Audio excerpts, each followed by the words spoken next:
Hey, everybody. Well, music class, I figured it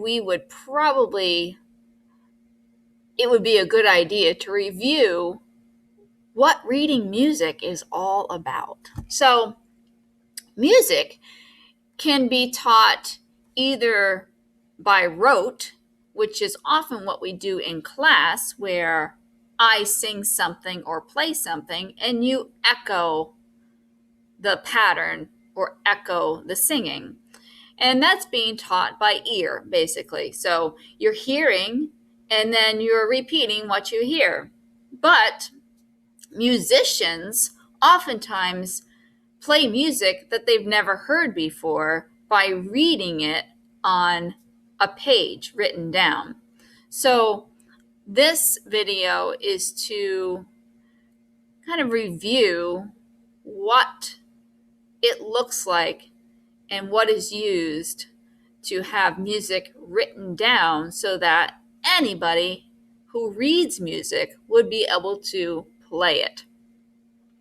So this is a very brief lesson on the staff, because the staff is the place upon which notes are written, notes and rhythms. That's the foundation which notes are drawn. So in front of you, right here, is a staff. And our staff that we use is always made up of 5 lines and 4 spaces, as you see. Here's line number 1, line number 2, line number 3, line number 4, line number 5. Always going in order from the lowest being number 1 to the highest, the top being number 5. And the spaces are numbered the same way.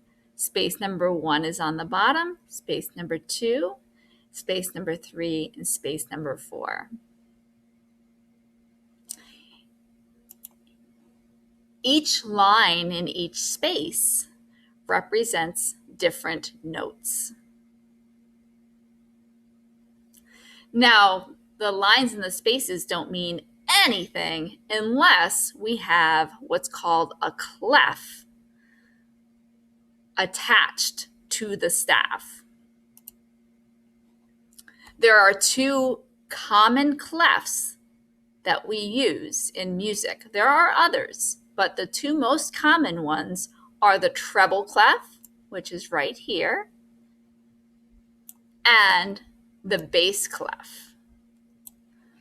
Now, the treble clef is used for instruments that are high sounding instruments, meaning treble, meaning high. So like flute, clarinet, trumpet, violin, piano, but piano does both. Bass clef are for the low sounding instruments, bass meaning low. So that would include things like cello, trombone, tuba, bass, string bass. So, and piano, because piano can play both high and low, so the 2 are combined. The treble clef is also called the G clef. And that is because it marks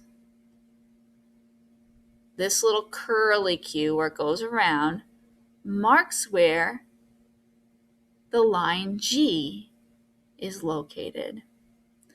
The bass clef is also called the F clef because where it starts, right here, and where the 2 dots surround this line is an F. So it shows us where F is located for the F clef and where G is located for the G clef.